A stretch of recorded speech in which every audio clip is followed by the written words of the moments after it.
you're a goer, you're a doer. Correct. Make things happen. Correct. And still a sufferer of black tax, but my black tax goes to my siblings, not to my parents. Black tax? You don't know black tax. You don't know black No, I just want to understand. I mean, black tax is loosely used way. Okay.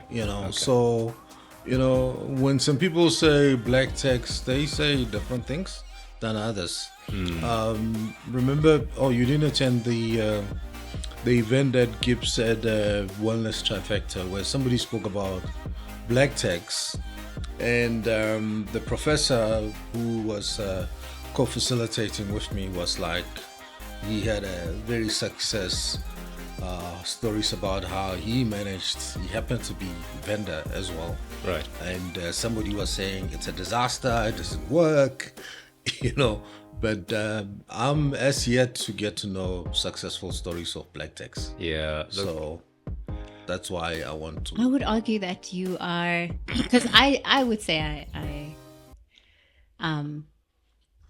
what is the word? Do you pay black tax? Yeah. Welcome back, everybody. Welcome back to another episode of Off the Clock. How do you deal with stress? How do you handle that? Coping mechanism that I have is I go for a run. Manage stress by obviously being moments like this. Directly saying I'm going off the clock. Just even a night out. I'm listening to my favorite music. I go into one of the studios at the gym and I dance. Sip cocktails and rest and just do nothing. I ground myself spiritually. The right amount of stress is good. Thank you for joining us today. It's good to have you on this Friday afternoon, rainy Friday afternoon, with me and my favorite daughter, Tepi. We're just going to relax and ask you variety of questions, okay? Some about, who you are, what you do, and, how much time do you spend to relax out of your tough job as well, and family and things like that. But, I was going to introduce you, but I think it's better to introduce yourself the way you like. Right. Because I think it's such a good opportunity. Who are you? Okay, great. Let's get the corporate stuff out the way. I'm Bobby Ramagwede, the Chief Executive Officer of the AA. I've been at this for about 6 months. It feels like 5 years. Okay. Still having fun. Honeymoon. Yeah, call it the honeymoon phase in the organization, but I've got big aspirations for it. We might touch on that later. Who I am outside of that, I'm an avid cyclist, father to 2, partner to 1, and my siblings call me a bit of a pain in the backside. How many? 2 siblings. I'm the A-type. Okay. Are you the what? firstborn? I'm not, but I should be. Oh, that's and I'll tell you interesting. why I should be the firstborn. Why? My 2 other siblings are girls. Women, actually. We're old now. Oh, okay. So you the baby boy. I'm The the cheese boy. correct. So Okay. I'm the peanut butter of the sandwich. I keep them together, and arguably the most diligent of the lot. I'm the favorite child, child in the family, Okay. and I'm responsible for everyone Why? else. Why are you saying that? Is this Sound like, self-proclaimed? Direct marketing. Self-acclaimed.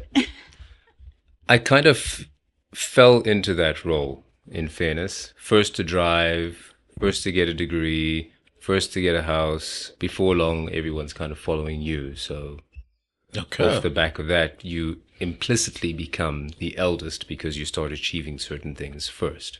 Okay. You're a goer. You're a doer. Correct. Make things happen. Correct. And still a sufferer of black tax, but my black tax goes to my siblings, not to my parents. Black tax? You don't know black tax. You don't know? No, I just want to understand. I mean, black tax is loosely used way. Okay. So, when some people say black tax, they say different things than others. Remember, you didn't attend the event that Gibbs had Wellness Trifecta, where somebody spoke about black tax, and the professor who was co-facilitating with me was like, he had a very success stories about how he happened to be vendor as well. Right. And somebody was saying it's a disaster, it doesn't work, but I'm as yet to get to know successful stories of black techs. Yeah. Look, So that's why I want I to. would argue that you are, because I would say what is the word? Do you pay black tax? yeah. Yeah. Okay. So I think I'm a good use case, which is interesting. Why I'm like shocked that you. Okay, but maybe we're not talking from personal experiences. But that's why I was talking about the details and the type of black text that he's Okay. talking about. Right. Because you think you're paying black text, but you're not. I was waiting for you to explain how you're paying black tax. No, I too. was. I'm Okay. not paying black tax anymore. But Okay. yeah. All right. So It's called a your- rental agreement, by the way. But Your version of black text. my version of black tax is when you provide subsistence to family members who otherwise can provide for themselves, generally. Okay. And not so voluntarily, but the circumstances are so pressing that if you don't do it, it'll become your problem or become a greater problem. And Okay. that's when I play black tax. But my remittances are not that frequent. They move in, but they're chunky. They're big lump sums. Yeah. Okay. And that's Okay. why I remember the black tax. Okay. Yeah. Okay. So black text, favorite child, a shaker and a mover in the family. Are you married? No, I'm not. I have a partner though. Okay. Yeah. Any intentions? I'm getting married. Yeah. She put you up to this, didn't she? No. This was not staged. we're getting there. Just disclaimer, I know Bobby's partner, Rachel. Oh, okay. Actually, I first got to know Rachel before Bobby. Yeah. Oh, So interesting. that's why he thinks this was staged. No, it wasn't. Okay. I'm waiting for the flash mob to pop through the. Oh, really? Yeah. Okay, so you're still working on it. I'm still working on that one. Okay. Yeah. All right. I hope we'll make the list. For the wedding. Yeah. Yeah, of course. That didn't sound okay. Let's talk about your relationship with your parents Right. directly. What was that like? Typical. I almost want to say typical black household. My father was a provider, old school guy. He educated me, clothed me, gave me a pat on the back. Not the very modern day, how are your feelings and how do you feel kind of dad. Mm-hmm. But why do you put it in a way that it doesn't sound grateful? No. Look, I'm grateful for what he did for me. If I Okay, look back okay, at all right, okay, where just my getting family it wrong. comes from Yeah, yeah. and where I am, if it Yeah. weren't for Him. his ambitions, I would not be here today. In fact, I posted earlier on this week to invoke conversation with the people in my social circles. Who gave you your first break? Be honest. And would you be here today if it wasn't for that person giving you your first break? Many people responded talking about people from outside of their families. My first break came from my old man. If he didn't have the courage to pursue a career outside of the country, I would not be sitting here. Okay. No, And I how get and it. how is that influenced how you father your kids or parent? It's your given me kids? two perspectives. So my baseline is I will provide for you. I mean, for heaven's sake, I made you, so I'm going to provide for you. But it's also given me the opportunity to add a little bit more. I'm a lot more softer, a lot more in tune with how my kids feel because I've experienced the more surgical parenting.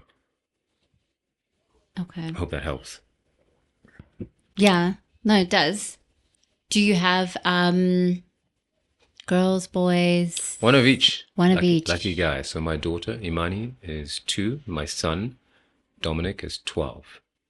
Oh, nice. That's quite a It's big a big gap. Yeah. Generally unplanned. as is the case in this case. But I think most Okay, kids are that's unplanned. nice. Yeah. Yeah, you can take it up with him later. Would you say that? For me, no. I think the first is unplanned, generally. But I think I think the ones that come after that are more planned Okay. than the first. You're talking for yourself right now. Yeah, well, let me just talk for myself because I don't know for other people. But yeah, for me, definitely, the first one was not planned. I have one kid, by the way. Okay. Yeah. All right. Okay. I find that the first is generally unplanned. I don't know if I agree that the others are planned, unless, someone's on a mission to get them out of the way as quickly as possible. I often say to people, the others are provided for, because you're now acutely aware of what it costs financially, emotionally, and physically to have a child. So the presence or the sudden presence of the next child is a lot easier, theoretically speaking. Yeah. But when 10 years elapse, trust me, it's a bit of a sideswipe. So, I mean, I hear all what you guys saying. I've got a different experience. Okay. My experience is, my children were planned. It was just the different planning, Right. of, when you're studying up, young, inexperienced, dizzy, all over the show. The planning is a bit loose, but there's some planning, at least in my case. And yeah, the second one, the planning is very clear, it's obvious, it's like intentional, So that's my, mainly because I love kids, I love children a lot, and I just, if it wasn't, 2025, I could have a lot more kids, and connect with them, because just a different place when you've got your own children. I know that I'm painting this, beautiful picture of having children. Some people don't have that, but I just, love children. Yeah. Do you have ambitions to grow your family beyond 2 kids? I know that no one was planned, but Yes and no. Right now, the answer is no. I've got far too many moving parts that I'd like to focus on. Let's paint a scenario. If another one happened to pop out right now, he or she is probably going to get like the scraps in terms of attention and energy. I've got a lot going on. Then there's like the reality, the practicality of having more kids. When you've got 2, and it sounds like a silly practicality, but the average sedan can comfortably accommodate 4 people. When you slip into the realm of 3 kids, you're preparing yourself, or you best prepare yourself for some real financial ramifications. You're entering the territory of the second car, the bigger car. Still am the monkey in the middle, and often found myself sitting in the middle of a vehicle. I've got broad shoulders. It's a tough life. I'd hate for one of my kids to be the one who has to sit in the middle. yeah. And for a period, I'll have 2 sitting in either a baby seat or a jumper seat. Those things occupy space. So the poor monkey in the middle is really sandwiched between a very hard place and another rock. Can just buy a microbus. I could, Yeah. but they're not cool. Or A Vito or a 7-seater, Defender, X5, X7. Get even their grandmother as well to come with. All I saw was outflows of capital. Process. So how did you and we asked everybody this question on this show, how did you meet your partner? I had to answer that The question. previous gentleman we had it's Indian, and initially we thought it was arranged, but he said no, far from that. Right. Yeah. We met in business school. I was holding a plate. The business school is Gibbs. I was holding a plate about to dish up. Back then, Gibbs used to cater to their MBA students. I was in second year. She was in first year MBA. Didn't know her. Almost dropped my plate. I saw her, fumbled the plate, put the plate down, regrouped, and tried to figure out how this was going to play out because I was immediately attracted to her. But I knew that I have what I call a universal taste, which means that there are probably other single gents who are attracted to her too. So I kicked into game plan mode. I quickly befriended her. And it was known to the guys in my class and other groups that Bobby's been hanging around with a pretty girl. So to minimize the competition, I started a smear campaign. And I told the rest of my class that she was what we call development. You know, Which sometimes means? there's a quota system. You need to have X many people in the class. They don't necessarily need to meet the entry requirements, but you need to have the people there. So my presentation to them was that she was there not for her brains, but because they needed more black women in the class. So the smear campaign was on her. On her to keep them away from her. And I argued that every time they saw me in a syndicate room with her, it was because I was helping her with her homework, which was partially factual. Okay. Yeah, look, our MBAs are old now. They can't take them away from us, but I did help her with her homework. Does she know the story? She knows. She knows the smear campaign? She knows. Okay. She knows, yeah. She was okay with it, clearly. I mean, she's still here. So it should say a lot. Okay. Yeah. That's very interesting. Fast forward, how many years? 9. This is year 9 now. Yeah, fast forward 9 years. We've got a lovely 2-year-old between the two of us. We both got into the relationship with our own kids from past relationships. So my 12-year-old is from my past relationship. She also has a 12-year-old from a past relationship. Okay. Talk about blended families. How's that? Oh, initially it was a challenge.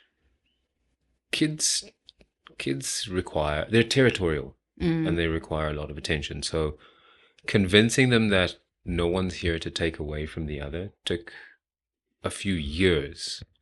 And then you throw in the fact that they're obviously going through their own developmental milestones. So you're catching 2 wins in that regard. But today they get on quite well. Okay, that's good. That's good. So, I mean, you know, if somebody doesn't know you, you look like this serious guy who doesn't stop working.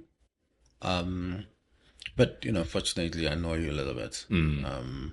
But, I mean, what do you do to decompress, to relax out of your challenging job and life? I was saying this in the conversation before we started the session. I found cycling. I ride a bicycle really hard when it's a bad day. Okay. Otherwise, I'll ride it according to my coach's program. Hopefully you don't have a lot of bad days. It depends on the season. It really is seasonal. And on really tough seasons, you cycle as hard as you can, in my books. Otherwise, I travel. I'm not great at taking leave, and this is to your point. Sometimes you find it difficult to fully disengage with an organization when the buck stops with you. So what I tend to do, like many other executives, is I'll bolt on 2 days of travel, either before or after, or one on either side of a trip, to just allow myself the ability to disengage. Sightsee. Yeah. Sightsee or turn the email off. Okay.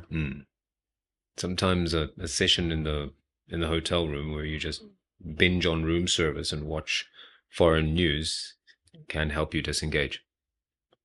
Room service, how does that look like for you? Salads, coffee, burgers without the top part of the bun. Okay, very, very strange. A health conscious. I've convinced myself that if I take the top half of the bun, I'm a little bit You healthier. go straight to the meat. I go straight to the meat. Well, with the, you need the foundation. You need that bottom part, that bottom bun. No gherkins, no tomatoes. That's my ism. Okay. Scarred from childhood. My mother used to make me cheese and tomato sandwiches, but she didn't create the moisture seal. So the moisture seal is when you put the 2 slices of cheese and you sandwich the tomato in the cheese so that there's dry contact with the bread. I used to get bread, margarine, cheese, tomato, bread. The bread would act as a sponge and give you this soggy sandwich. So by the time you get to first or second break, that sandwich is not very appealing. My solution was cut the tomato. Okay. It was one of my childhood traumas. So you don't eat the bun. You don't have tomato. Top and bun gherkin. goes. Okay. Tomato gherkins are a hard no. So you have lettuce and cheese and the patty. Lettuce, cheese, and the sauce. avo, egg. Okay. Yeah. Okay. Yeah. Okay. I'll add to it to give it character. Caramelized onion. Okay. Mm. Because I was gonna say it's just a steak then, but okay. Yeah, Cool. it is technically mince on bread. Yeah. Yeah. Okay. So, I mean, room service, TV, just back to, your job, AA. I mean, off camera, you said you got great plans. You're gonna shake this and bring it around and make it, in the eyes of my cameraman here and Tepi, AA is like, not disrespect. I mean, it's today a very tired brand, forgotten. I mean, what are you gonna do? You're gonna wake it up, bring it back? Because when I was growing up, everybody wanted to be a member. I remember buying my first car, which was a Toyota Corolla Sprinter. And the next thing that was coming with it was not a motor plan, was AA membership. Correct. But now I was like, what is AA? Alcohol Anonymous? What is it? Like people have forgotten about, I don't know which one is known more, Alcohol Anonymous or, Automobile Association. Yeah. So, but I mean, they've got you to bring it back, right? Yeah. So my mission is to wake a sleeping giant. The AA has kind of drifted into the background, no fault of its own. It's not like I'm trying to revive a brand that did something horrible or heinous in the past. A lot of its historical demise was because someone took the foot off the gas, and the engagement with the market, being South Africa, started to dwindle. Today, the perceived value of the organization is not quite there. So my first step is to fix the perception about what AA membership really entails, and also this misconception that you can trade off your AA membership for that line item in your insurance, being roadside assistance. The AA is a lot more than just a provider of roadside assistance. It's in essence a mobility club. So that's everyone who uses some mode of transportation, be you a pedestrian all the way up to a motorist on the road. There is something for you within the AA being a mobility club. It's not just an auto club. That said, my mission is to regain our rightful place next to Kellogg's cornflakes in every household. I grew up with the AA as well. Prior to running the AA, I didn't have AA membership, but I have fond memories of the AA. There have been instances where my mom's Corolla would pack up on the side of the road. Not that Toyotas are meant to pack up, but we had an issue and we got saved by the AA. In fact, my fondest recollection of it is how I'd identify her car in the parking lot. She had a pretty common Toyota Corolla 130 GL. It was cream white and it still had Transvaal plates. Yeah. I hadn't gotten to the point where I'd memorized plates. She doesn't have the car anymore, so I can rattle off the plate, SHX890T. So I didn't know that. But I did remember her car had the AA sticker, the Do Not Tow sticker. Yeah. So every time I'd look for her car in the parking lot, if I didn't know where the car was, I'd go past every cream white Corolla and look for the one with the sticker. Okay. So the what do you offer today? I'm not a member. I don't know. Yet. I I live on motor plan. Mm. Do they match? I mean, the motor plan is so functional, so nice. You know, you make a call, the guy says they will be coming in 30 minutes, they'll bring you a wheel, they will send somebody to fix the car Yeah. and get it going. Do they match that, or you still kind of long wired jumpers and No. Actually, the AA matches that and tops it. So your motor plan covers the mechanical aspects of your vehicle as well as roadside assistance. yeah. So what the AA does is we actually provide that underlying roadside assistance component to your motor plan. So depending on which, He's just dressed up with another brand. it's dressed up, but it's also a diluted version of AA. So your OE will buy my service and give you a fraction of the service because Okay. they're buying for a portfolio. Now, down the line, if you find yourself in greater distress or further away, your AA membership comes into play here. Simple example, you're stuck on the side of the road in an unsavory neighborhood. There is no way that your motor plan is going to send armed response to sit with you whilst waiting for either one of my flatbeds or one of my patrol vehicles. Secondly, your motor plan... Did you say armed response? Armed response. Security? Security. With guns? Well, if you want guns, we can bring you guns, but... Okay. Just Actually, security. I read an article saying that the state wants to disarm private security, so I might not be able to send you a guy with guns. But nonetheless, we dispatch armed response to cases where our members are feeling unsafe. I think the big difference is that the AA covers the individual. So if you've got AA membership and you're driving my car and you have an incident, you pick up the phone and you call, or you push the button on the app as an AA member, and I will come and attend to you regardless of whose vehicle you're in. Okay. Very big difference.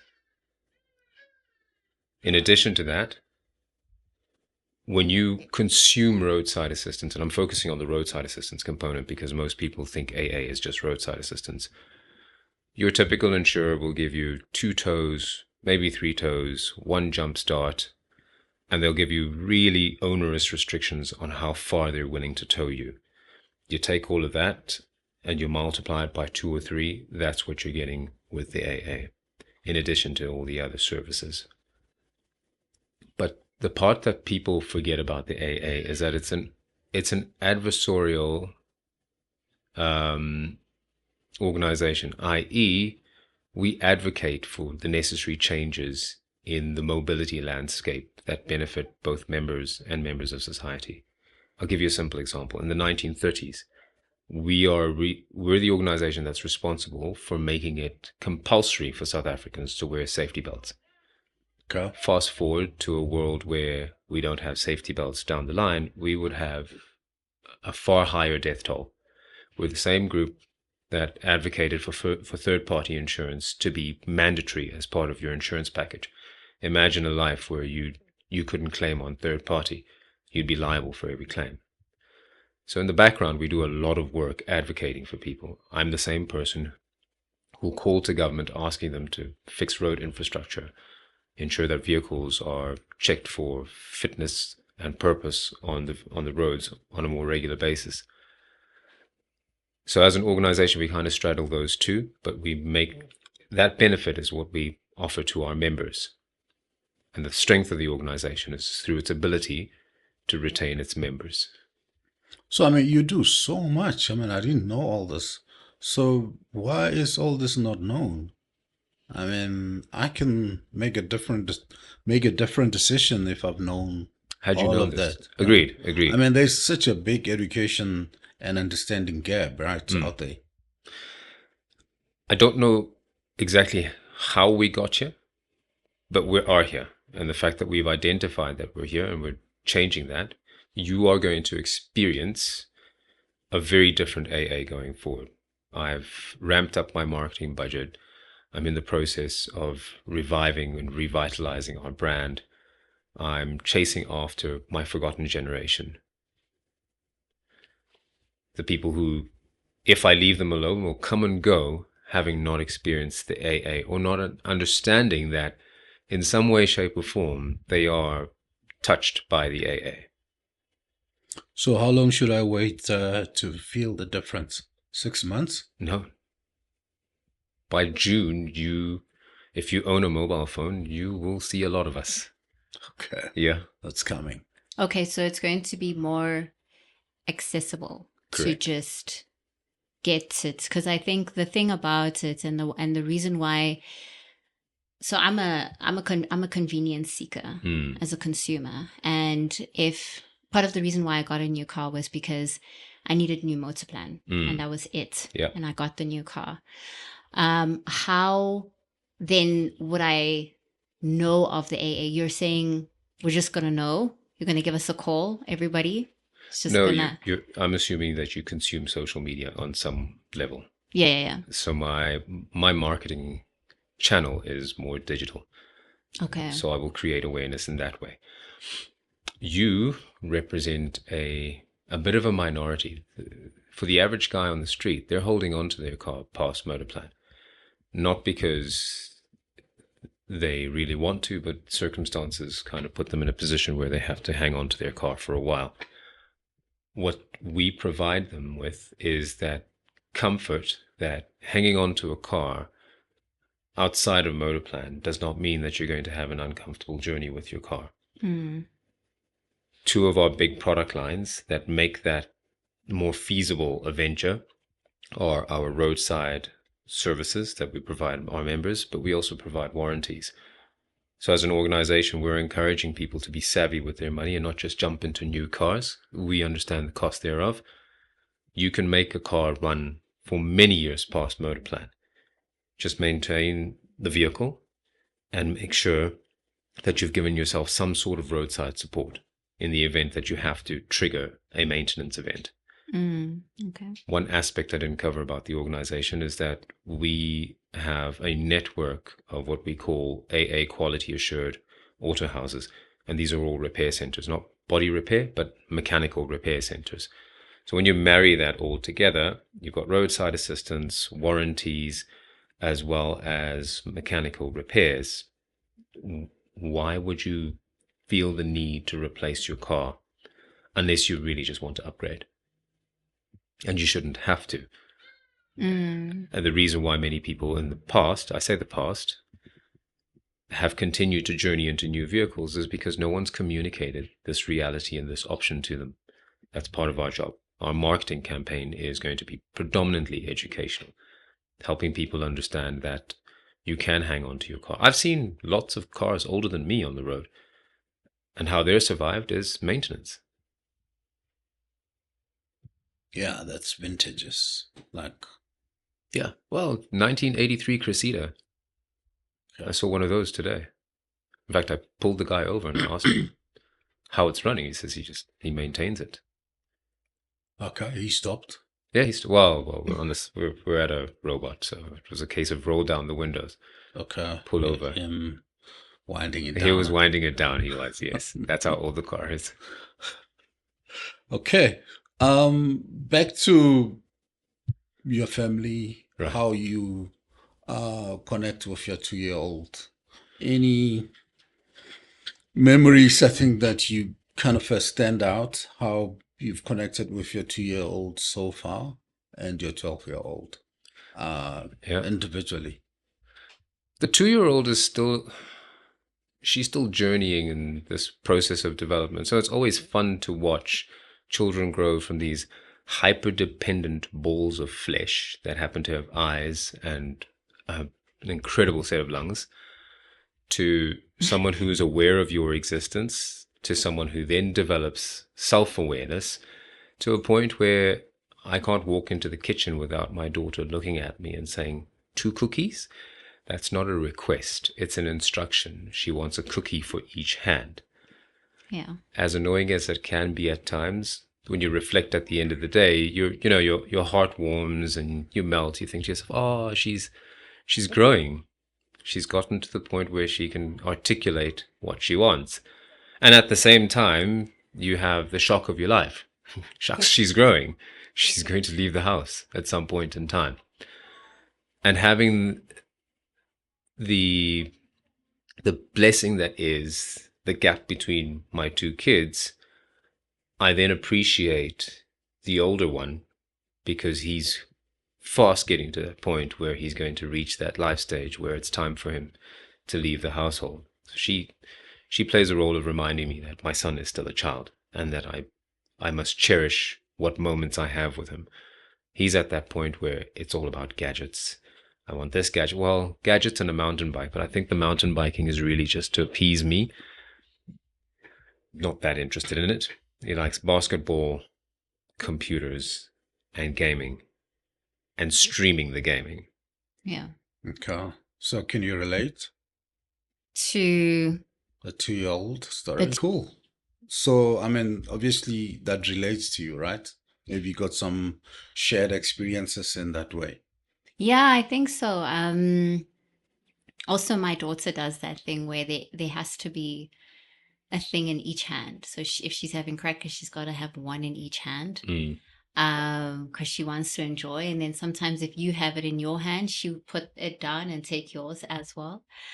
But I think it's just the joy of seeing them grow through the different developmental stages, seeing them walk, seeing them say certain words, seeing her say, "Come, mommy," seeing her understand what you're saying to her, and like those instructions, like starting to register, seeing her run around and play hide and seek.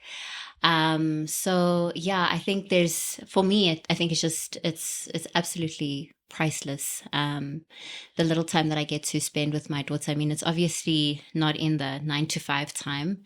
And I'm always sometimes like jealous of my nanny because she gets all of that time to see my daughter grow.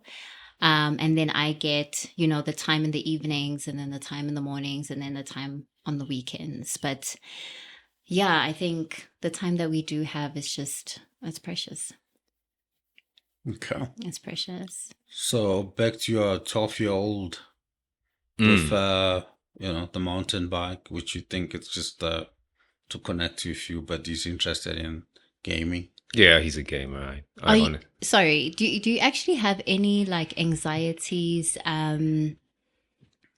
now that your son is about to enter into like a teenage phase, like into the net? Well, I mean, it's the beginning, right? So any sort of like anxieties or things that you anticipate or interesting things? Not really. Kids of today are different. If I was raising myself today, I'd be worried. I'd probably come home every day and feel the bonnet of the car to see if the engine was running, just to make sure no one nicked my car. I was that child. I'd take the car. I learned to drive at a fairly young age. Okay. On South African roads at age 11. Didn't get into trouble for it. But again, I'm sure my father thought to himself, I'm at work, his mother's at work, the car and the keys are at home. He's fairly responsible, but he's still a child and he could do things. Yeah. My angst comes more from the world we live in today. I used to be able to run around. I could visit a friend who was kilometers away on my bicycle. And the only real rule in my world was get home before the streetlights are on. I don't know if we live in that same world. I don't think you can send your child to Lone Hill to go hang out with their friend and know that they'll A, make it back, or B, make it back without some form of an incident or issue along the way. So they can go on Uber or something. And even then there are concerns, right? Yeah. So the world he's growing up in is what creates my greatest concern for him. It's easy enough for me to navigate it. I'm a classic 80s baby. I think we had it rough. We survived TDK into CDs, into MP3 players, into I now pay a subscription for music. They're part of the generation where I think they're in a technological lull where we're kind of just whitewashing the same thing over and over again. But the people around them are not necessarily becoming more and more wholesome. It's funny because I was having this similar but not the same discussion with my son, who's not here today, about the evolution of PlayStation. I bought him a PlayStation 1 when I think I went to Thailand or Hong Kong, and then I bought him 2, 3. I think he's got 5 now. Yeah, fine. He was like, I gave away my PlayStation 1 or 2 to my cousin. I should have kept them and have the series of all of them. And I mean, that's more a bit of an exception than the rule in terms of that he's been living into that, you know, gaming thing. And I remember when they were small, you know, the family time Wednesday, we used to watch 8 o'clock WW SmackDown. Like we all sit down and watch.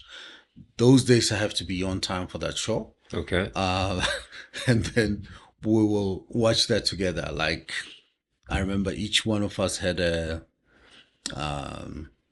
the favorite. I think his favorite was John Cena. Somebody liked the Undertaker and George Guerrero, the guy who died. And I mean, it was just a very electric moment of the family. Yeah. You know, that time. But it was at the same time the time of internet and Cartoon Network, where my son will think he's gone to his room studying on his desk, but then he moved through from his room via the kitchen into the study, closed the door, www.cartoonnetwork.com, and then it's so quiet. We're looking for him. We can't find him. He's in the study watching on the internet. So that's the scary part of, you know, the changing world, I think. Yeah. So you've got the tech side of it, you've got the social morale side of it, and then you've got this opaqueness of society today. We went through, take the journey from 2020 to today. We went from binary genderism to super inclusive, super fluid gender definitions, to Trump going back to we're in binary genderism again. Raising kids in that much turbulence gives me the angst. Yeah. I didn't have that. A lot was pretty fixed and set in my world. And you spoke about like your son liking particular things. Do you ever tap into his world? I know my dad struggles with tapping into the gaming side. Although he did try to tap into other avenues when my brother was younger. But have you ever tried, you know, tapping into things of his interest? Yeah, I actually encourage them. I've come to appreciate the fact that they are who they are. And in the world they live in today, kids are making money from streaming. They enjoy this online discourse. When the video games went from 4 buttons to God knows how many they are, that's where they lost me. I still play racing games using the up, down, left, right button. So I still engage in that regard. I encourage him to film content, edit it. I'll film him on a mountain bike, give him the raw footage and say, well, there you go. Do something nice with it. Create your TikTok account and show the world that you ride bicycles, or show the world that you're into gaming. I'm not going to impose the 1980s on you in 2025. That would be suicide. I'll force you behind the curve. That's interesting.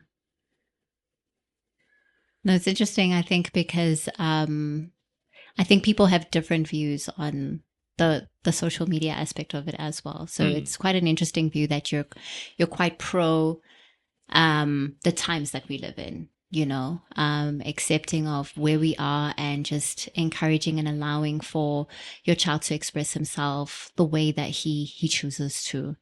So I think that's I'm still a actually parent, though. It's my Yeah, yeah. responsibility to ensure that he's safe. Yeah. I am aware of the pitfalls of social media. So my job in the background is to ensure that I play the role of filter and ensure that he has a wholesome experience of social media, and not get exposed to the dark side of it. So, I mean, as we have a smooth exit into this interview, just some easy questions around, and maybe Tep will have some around music and movies. Are you interested in those? I used to be. I struggle with TV. TV for me is a device that I use to help me fall asleep. Okay. All right. There were, I mean, I'm of that VHS era, like Jean-Claude Van Damme with that unrealistic multiple kick of his that used to entertain me. Today, not so much. I can binge watch series. I've got a ritual at home with my partner where we watch a particular series as part of our connecting. And every Monday or Tuesday, I'm not too sure when it is, there's a program on Showmax called Adulting. And we make a point of watching it. It's a wild show, but still, we commit to it. There are series that I do enjoy, but I have a tendency of binging them. This Drive to Survive, the Formula One series, helped me get into understanding Formula One by understanding the personalities and the inner workings Involved, behind the camera.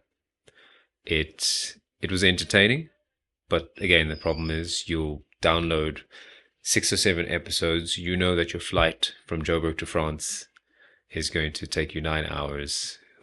By the time you land, you're done. That's it.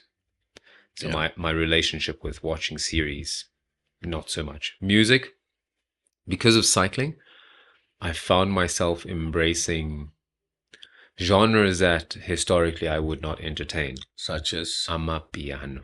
Oh, really? I know, you would never say. I would have never said that about you. Poised and composed, there I am on your a bike. colleagues know this about you. They do now. Yeah. I listen to Amapiano and other modern day house while cycling. Favorite song today, Amapiano? I don't even know them by name. Maybe you can sing along, we'll know. Isn't this where we cut the camera? This is PG-13, don't worry.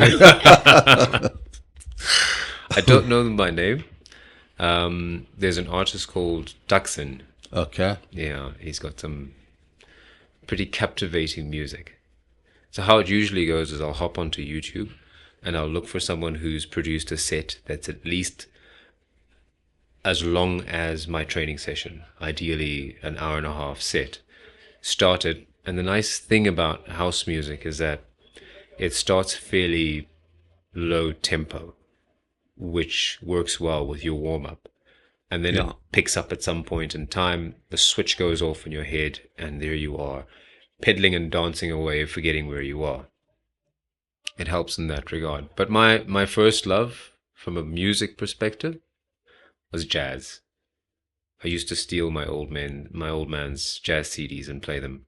People used to call me a bit of an old soul for that. Yeah, I can see that in you. Yeah. And Afro jazz as well. Is Oliver Mduguzi considered jazz? Yeah, jazz is, yeah. So I'd listen to a lot. I mean, at 15, I was listening to Oliver Mduguzi as my preferred artist. Wow. I just didn't see the others. TKZ wasn't doing it for me. Before you ask a question, you spoke about Trump messing up the world earlier. Which I think it's a blessing in disguise that people have been pretending that, you know, the whole Israel Hamas thing, it's fine as long as you can give the people money, you can tell them what to do and kill and lie and all that. Now the truth, I think, is coming out. which is okay. I mean, the Dow Jones and the New York Stock Exchange in London and everywhere, I think it's just tanking. Even Johannesburg Stock Exchange, I think, out of this tariff story, is going south.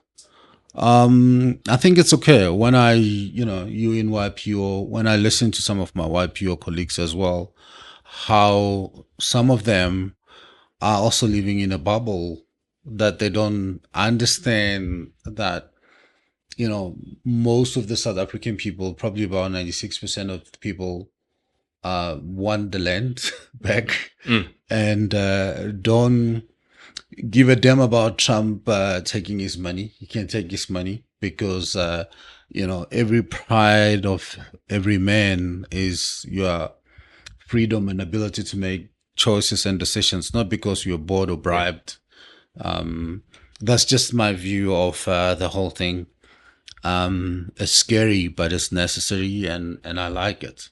Let it tank. Let the BRICS, China, Russia, and India, and South Africa and Brazil, dominate that world. I mean, to think about the US and the dollar is kind of being weaponized and dominating the whole thing. And yeah, I mean, you from Visa cards, MasterCard. No, I can't comment on Yeah. behalf of, but Yeah, but I mean, those are kind of a powerful American companies that are globally enabling the money to move and the world to work, But I think things will reset, for better. That's just my take. Scary moments, scary times, but I think we'll be okay. I think. Empires come and go. Yeah. Look at the history books. Those who endure the empires probably think that they take long to come and go, but I think we're at that point in our own historical cycle where we're going to see some big changes. The power dynamic has already started shifting. But as power dynamics shift, the telltale signs are those in power clamoring to the little bits that remain available to them and fighting for what they used to hold. So I'm not surprised by what I see. I am curious to see what it's going to look like. Is it going to be BRICS? Is it going to be China? You don't really know.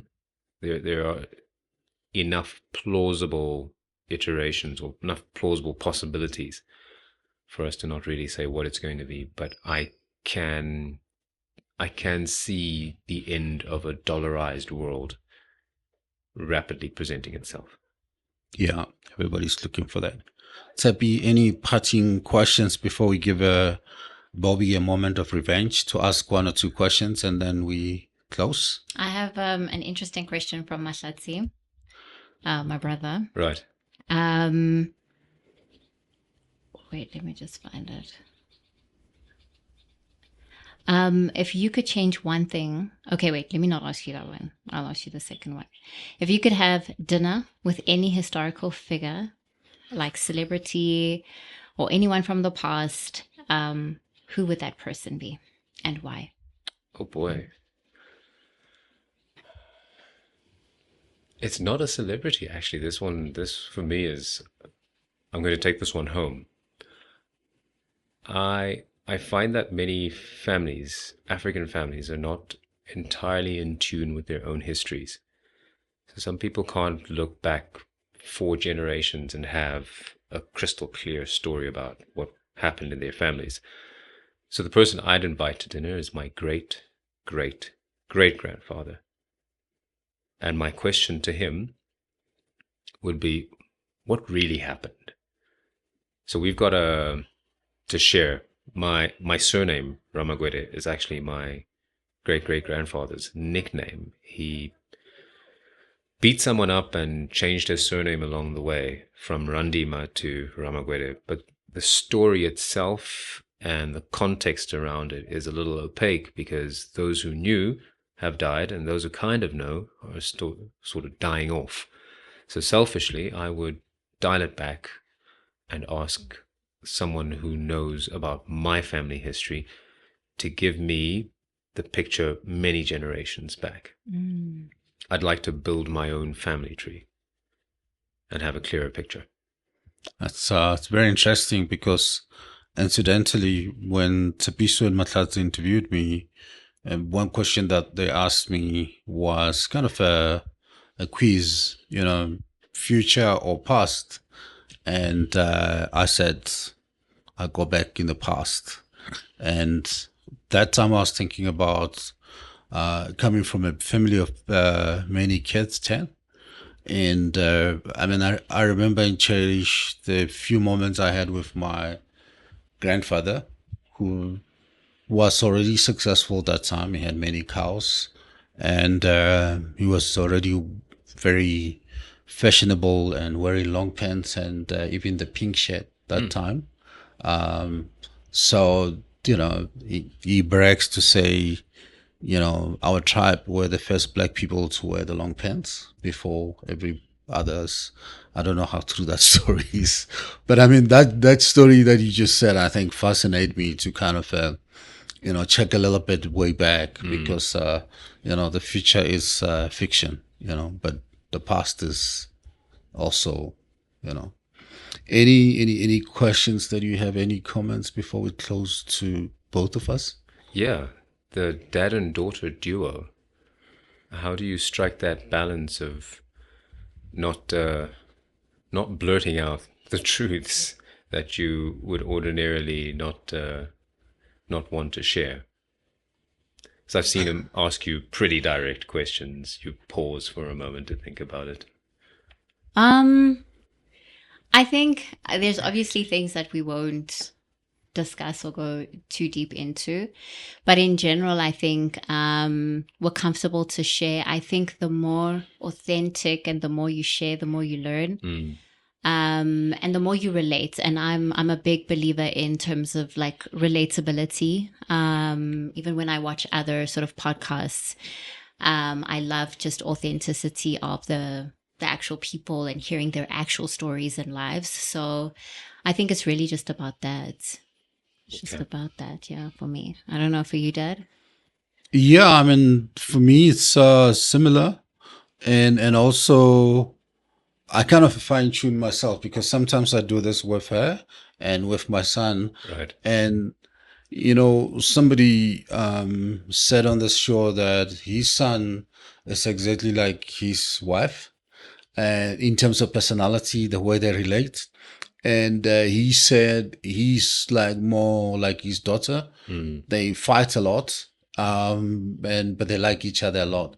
We're similar. When we don't fight a lot, I think we agree a lot. We disagree to agree, but I think we're okay.